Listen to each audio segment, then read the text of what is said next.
All right, so here we go, ladies and gentlemen. We're gonna start where we left off. Mrs. NEITA Garvey's speech in the Senate on well, I said September. Lord, I'm running down the days to when this government is dissolved. I said September 9th. Lord have mercy.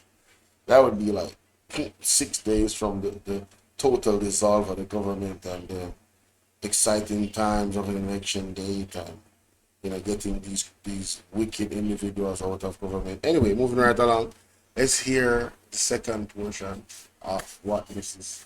Nita Garvey has to say. Please go ahead, ladies and gentlemen, and like, share, and subscribe. Thank you so much.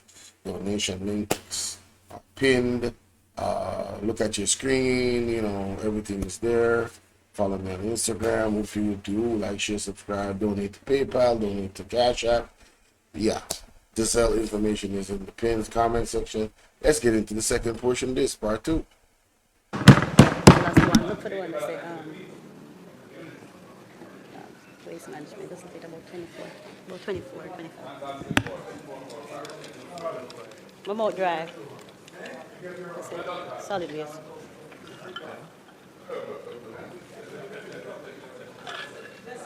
Look on the back side.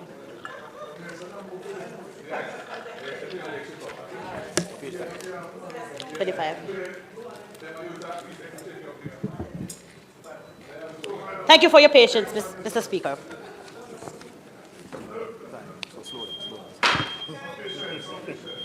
Sufficient. 20 minutes.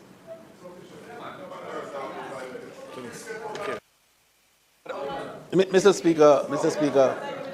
Speaker, this Honourable House understands the principles on which I am guided in terms of these things. And equity, yes. And so I wouldn't give more than we have spoken of. I allow you to finish at a point in time, but you get what is a statutory requirement, which is, Mr. Speaker, I beg to move that the member's time be extended by 10 minutes to allow her to complete her presentation. Yes. The request is on the floor that the Speaker's presentation time be extended by 10 minutes. Those in favor? Those against? I have it. Thank you so much, colleagues. I appreciate it. One critical urban service in waste management and collection and disposal requiring urgent attention is the collection, management, and disposal of solid waste. The Ministry of Local Government will be revisiting the delivery of this service with a view to reassigning the National Solid Waste Management Authority to its core function as a regulatory body. Yes.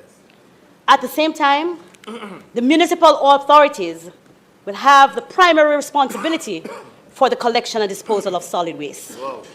Transformational. Despite their best efforts over many years, the municipal corporations have been unable to achieve the necessary standards in collection demanded by the residents across the municipalities. The procurement of a large fleet, over 100 compactors, has made very little difference. And in many cases, citizens are even more disenfranchised.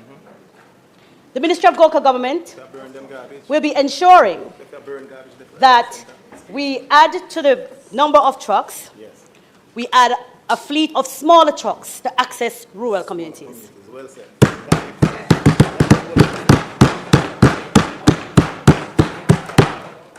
As we are dedicated to ensure that we secure measurable improvements in public cleansing, as it affects all communities, all business areas, all institutions, all parishes and classes, PMP or JLP or no P at all. The PMP-led government will designate special collection protocols for schools in partnership with our private sector. Commercial garbage will be a source of real income for the municipalities. Our people will comply if they are able to access reliable, effective service. I don't want people to take that part of it very lightly, like garbage collection is a sore point. Where this government is concerned, I'm telling you now. Listen, Linda, if you know, you know. If you live, you own a home, I don't care where you live. If you know, you know. You should know. It has been a sore point, very sore point, and it needs to be thoroughly addressed. All right, so let's continue. Cleanliness and proper sanitation are without doubt the most important and fundamental in enjoying life at home Yes. and in communities and cities. Yes. It's a critical factor in the sustainable improvement of antisocial behavior and ridding communities of crime and blight, as well as the control of pathogens and vectors of disease. Mr. Speaker, in addition to the Social Development Commission, National Solid Waste Management Authority, another key agency in need of urgent retrofitting is the Office of Disaster Preparedness and Emergency Management. Must be returned to its primary source of disaster protection and response management within government.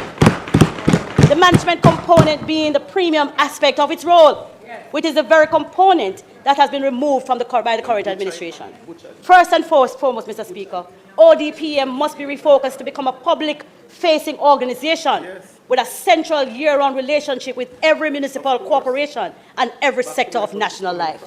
An effective communication strategy must be designed and implemented around the roles and functions of the ODPM without the political, executive overreach which now impedes the organization's effectiveness. As our society and economy evolves, we have become exposed to various risks and hazards that could spawn disasters outside of the national weather-based hazards. Madam Speaker, one clear example of this frequently affects my own constituency. I'm speaking about the now recurrent pollution episodes that affect the Rio Cobre and lead to fish kill after fish kill and other deleterious impacts within that crucial water body. Minister, Mr. Speaker, I will charge ODPM to review the sources and causes of possible disasters that could impede Jamaica's development and to design preemptive plans and actions to minimize risks and cauterize hazards of whichever source. Madam Speaker, still on this theme of hazard, Mr. Speaker, hazard mitigation and response, I now turn to the fire services. We have had an established fire service in Jamaica for 154 years. Over that time, the risk profile of our country has changed significantly. New climate and weather-related realities, for example, making high wildfires a real risk for Jamaica.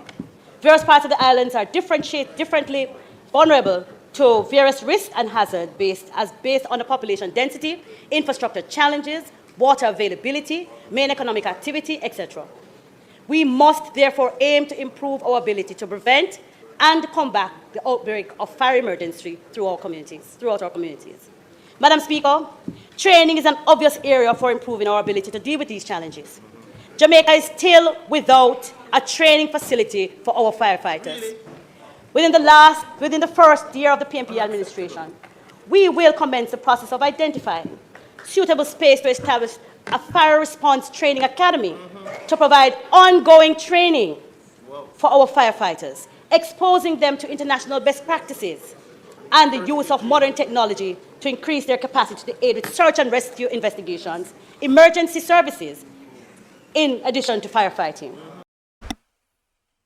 Embarrassing. He needs some milk. You know, I did not know that we don't have a training facility for our official training facility for our firefighters.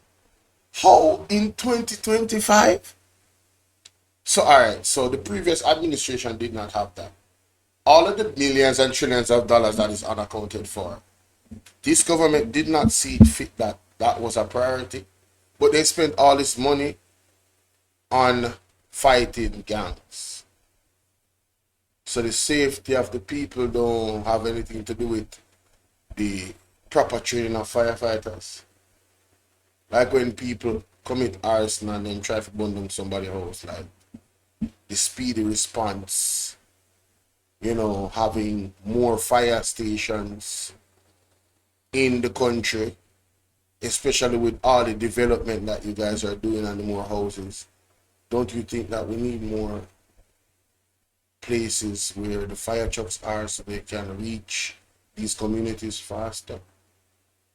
I'm just saying, if you're going to have increased development, you should have increased fire stations and stuff like that. But then, if you don't have a training facility for firefighters, how are you going to, you know, feed that market? Wow, this is so, I never knew this. Let me know what y'all think about that. That's crazy. Oh my God. Training will be modularized and will come on with on-the-job training certification, commensurate promotion, and remuneration packages, reflecting the valuable skills that our responders possess and reflecting the value the society places on them as professionals. The hardworking men and women who don the uniform of a firefighter will know they have an advocate within the executive who understands that they are crucial professionals and agents of national development and not forgotten as distant relatives or as are they now being treated. Crucial indeed. Wow. Mr. Speaker, try to see if I can cut some of this. Mr. Speaker, sports as a tool for national and community development. Still on the point of leveraging our nation's most important assets, our people, especially youth, I now turn to attention to sport as a tool of community development. Sport in Jamaica has remained one of the positive highlights for our nation, which one serves as an identification of our people as strong, excellent, reliable, hardworking, and dedicated. With that kind of identity, there's always demand for better performances overall. That said, Madam Speaker, I commend the work of the sport administrators, sport managers, sport support teams, academics, other practitioners, the families and the friends and the fans, and last and by no means least, the athletes from the various sporting disciplines. We are always encouraged when any of our athletes do well on the field of play. And now, as the business of sport evolves, we see the diversity in the boardroom. Mr. Speaker, we have two major important milestones for sport. The Sports Development Foundation, critical institution founded by the PNP's government to finance sport and turn it around. Just over 30 years ago, a group of creative and innovative Jamaicans figured out a way to ensure sports would be financed. A lifeline for so many, to have access to better support under the leadership of Honorable Percival James Patterson. It is important to note the context. You wanted me to say it? I said yes. I have to say it then. And under the leadership, under the leadership of Percival James Patterson. Okay. Though the Betting, Gaming and Lotteries Act, there was a dedicated source of funding for the sector through the SDF. Subsequently, the Chase Fund was established, also by the PNP administration. Today, no one can argue about the positive impact those agencies have had on the national life through the improvement of the administration of sports and the ability to identify, train, and develop and showcase our talented athletes across various sports disciplines. Jamaica is a sporting destination. They call us the Spring Factory. And it is an understatement. We are the greatest little nation in the world.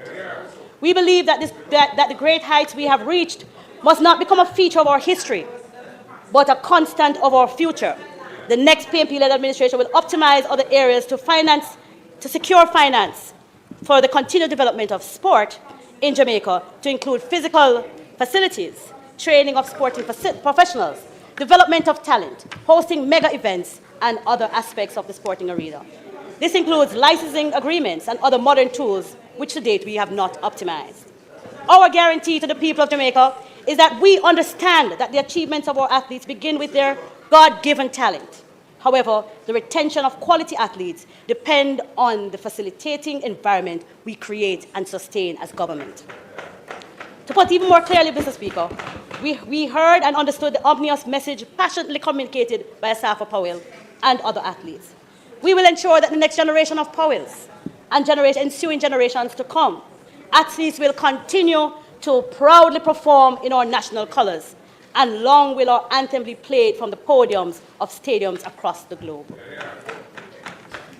We will continue to revise our policy and institutional framework, funding and infrastructure, social and economic impact, our global growth, and issues and challenges. We must reconvene the National Sports Council, which has not met since 2016, a body that offers guidance. Since 2016, the National Sports Council has not had a meeting of the body of sport. We will engage reporting activity federations so they are able to collaborate more national and regional international partners. Our sports sector in Jamaica has morphed into a considerable wealth-creating opportunity for a wider range of occupations in the business on and off the field. Our sporting venues must be repurposed and retrofitted to be a place of enjoyment and comfort for the fans who support their various teams. We will have a more specific plan for sport identity, one which looks at a more sustained economic model, which caters to the growing demand of combined. Yo, that lady is such a distraction, bro. Why they pointing the camera at her? She was in sports. What has she done to affect sporters, you know, specifically athletics, the field of athletics? What has she done in her time in parliament to advocate for the people in that, you know, that experience, that are athletes in Jamaica? What has she done? And I'm genuinely asking that question because I don't know. Has she done something? You hear this lady talking about how they're going to focus on sports, and they're just chatting off your mouth so disrespectfully before you listen and learn something. Yo, she's a disgrace, man. I'm trying to tell you. Work on and off the field. We will secure additional sources of funding. We will collaborate nationally, regionally, and internationally. Mr. Speaker, the next PMP administration will acknowledge the changes, rethink our approach, and we look forward to excellent performances at the World Athletics Championships later this year, and hope that both our reggae girls and our boys will qualify for their respective World Cup competitions. In conclusion, Mr. Speaker, they're playing at 6 this evening and they're going to win. They're going to win. In conclusion, Mr. Speaker.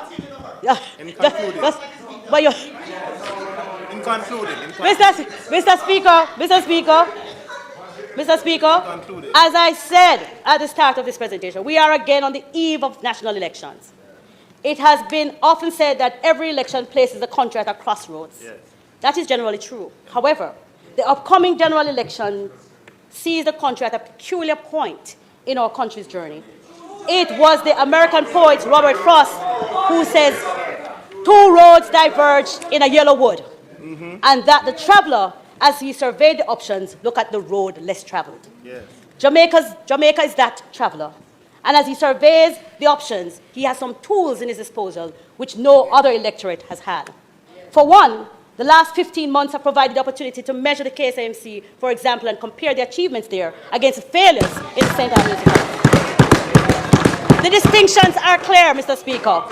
The voters also observed the wanton disregard of the Constitution, evidenced by the several rulings by the court that have made it clear that this administration has a penchant for either abridging or outright ignoring the constitutional rights of the people of our beloved country. Man, I need to play that back, man. That hurt their feelings, boy. The truth hurt. You see how they started to rile up? It's the truth, though. Y'all is trash. The JLP is trash when it comes on to the Constitution. It's either y'all ignore the Constitution or you blatantly you just don't know it. You're misinformed. But the decision that y'all be making is wild, bro. Y'all be neglecting the biggest law in the land. Y'all are trash, all the way trash, and that's facts. To measure the KSAMC, for example, and compare the achievements there against the failures in the St. Andrews Economy. The distinctions are clear, Mr. Speaker.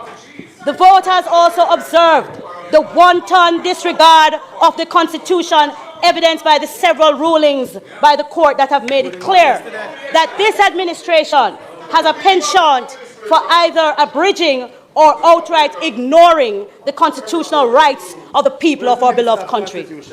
We saw this with the ruling against the government in respect to NIDS. We saw it again with the ruling in respect to the state of emergency.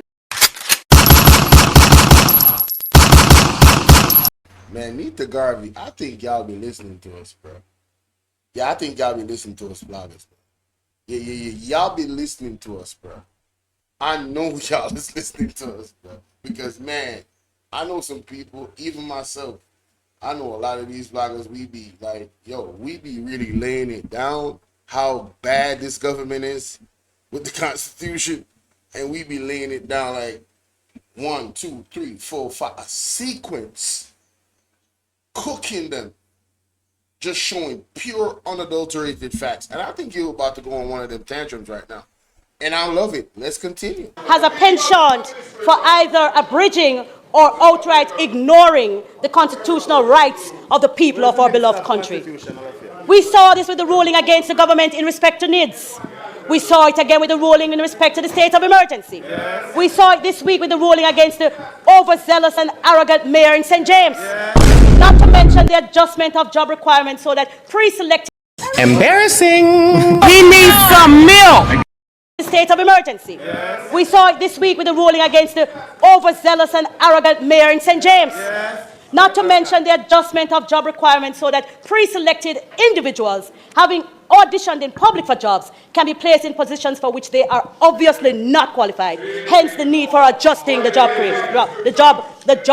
hence the need for adjusting the job requirements. The voters know of whom and about what I speak. Yes. I need not delineate them here.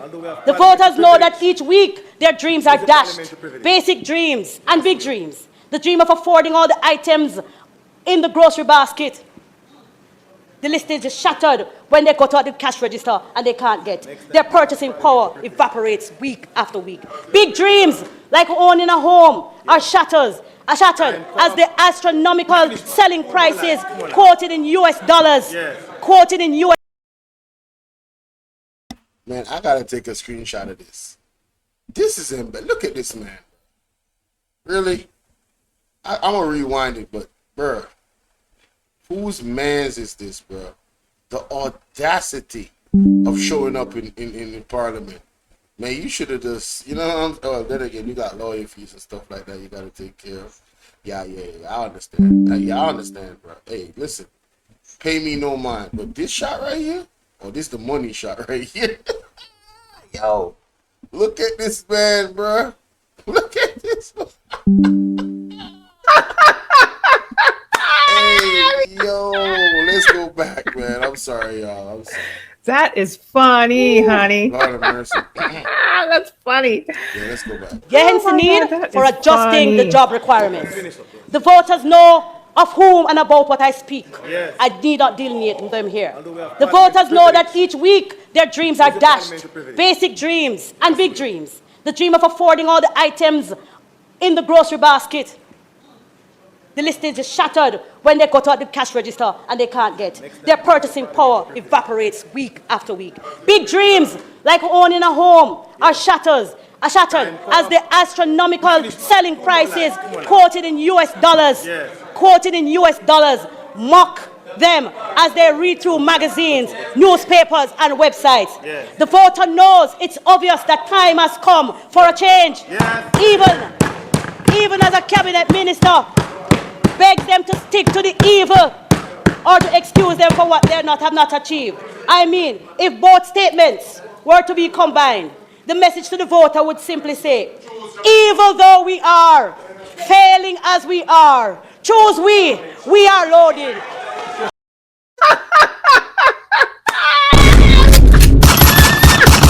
Oh man, you came out with the gauntlet. That is funny, honey. GARVEY funny. With the gauntlet, ladies and gentlemen. Oh my God, that is funny. She came out with the gauntlet. She listen, this is Call of Duty 4, and she in the chopper with the chopper. You understand what I'm saying? Yo, she in the chopper with the chopper, bro. They just sent off two rockets at the target, and she's still shooting at them. Man, she not leaving no stones unturned, man. Yo, this is blazing fire right now, man. Damn. Even as a cabinet minister, begs them to stick to the evil or to excuse them for what they have not achieved. I mean, if both statements were to be combined, the message to the voter would simply say, evil though we are, failing as we are, choose we are loaded. That's what the message is saying. If it wasn't so serious, it would be laughable. Yes. But Jamaicans will not choose evil. We were never born to choose evil. They will not choose evil. Jamaica will not choose underperformance. We are high achievers. Jamaica will not accept mediocrity. We are big dream people. Jamaicans understand that what is needed now is not more of the same, but rather bold and transformative steps that must be taken to redefine the very fabric of our society. Jamaicans will not choose to continue to watch things deteriorate, miss deadlines, ballooning budgets for hospitals to reopen. They will not pivot. They will not reach for hope, knowing that the hope can't spark. Jamaicans understand that we must become architects of new destinies, as foreparents had. Speaker. Speaker. Watch out. Speaker. Watch out. You must wrap up now.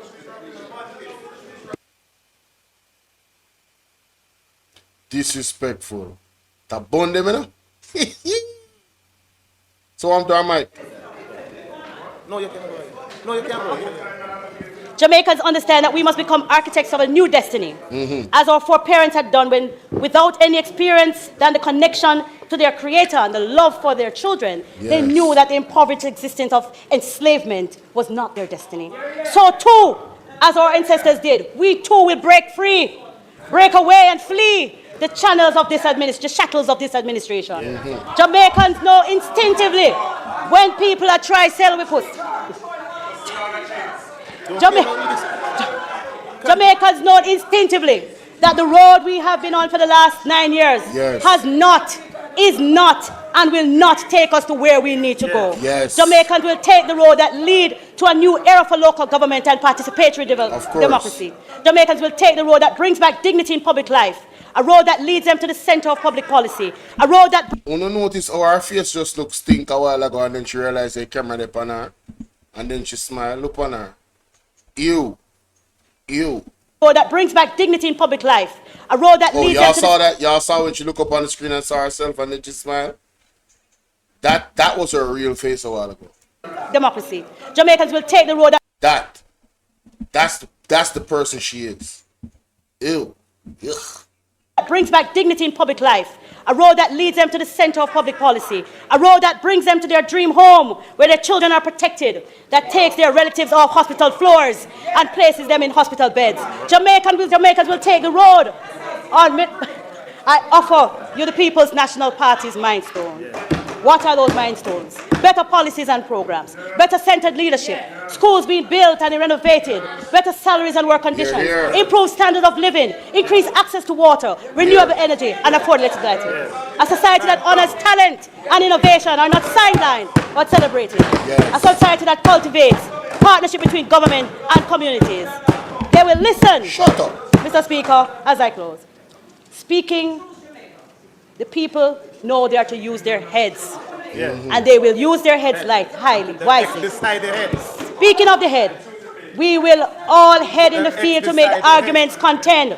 I am confident that the people of Jamaica will listen to those arguments through the same ears that have heard their long-run cries for hunger when admitted to hospitals. They will listen to the same ears that have heard when the cash register reaches past their budget when half of the groceries not rung up yet. They will listen to the same ears. This joker always laugh. Yo, this dude is a evil, brother, you know?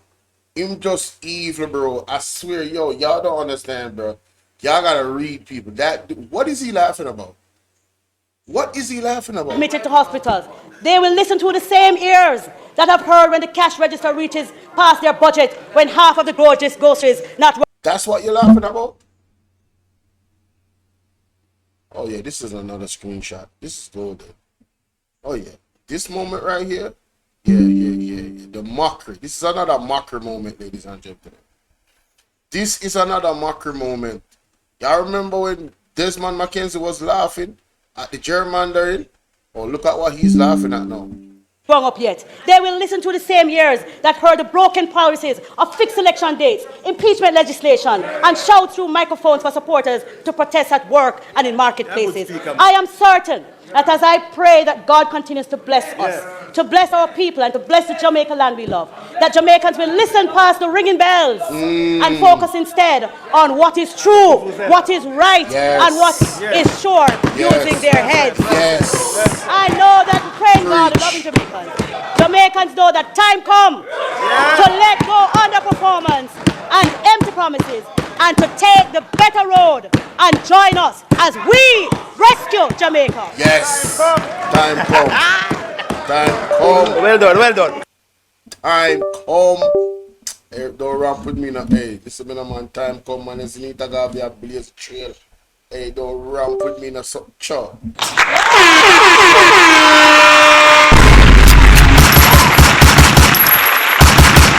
Beautiful, powerful, and kind. That is it. What a delivery. Although them have tried distract her and shout over and be disrespectful. Big up NEITA GARVEY. The word is love. I don't want to hear nothing else. People don't make me know what to think in the comment section. It burn them with truth. Burn them when she beat them with the cocoa stick. Beat them with the cocoa stick. Beat them NEITA GARVEY with the cocoa stick. Of truth. Beat them with it. Time come. Tough face, that tough face one they can make up in face and that the one they over there so come go like and I'm laugh at the skin off him teeth. Yo. People. Want to pay attention to them people here, you know, and take sleep, man. Death, you know. You understand what me I deal with? Yeah, man, at time to stand up, man. Time to stand up, but I make no one think in the comment section. And before I go, people, hear me, I say. Yeah, you hear me? Oh, my apologies. I deleted I picture from I clips. So I have to find it back. Anyway, wanna make me know what you think in the comment section. Like, share, subscribe, follow me on Instagram. Boom, donation, information there, everything. That is it. So, brother, Bolo here now, part 2 and grand finale of NEITA GARVEY speech in the Parliament, June 10th.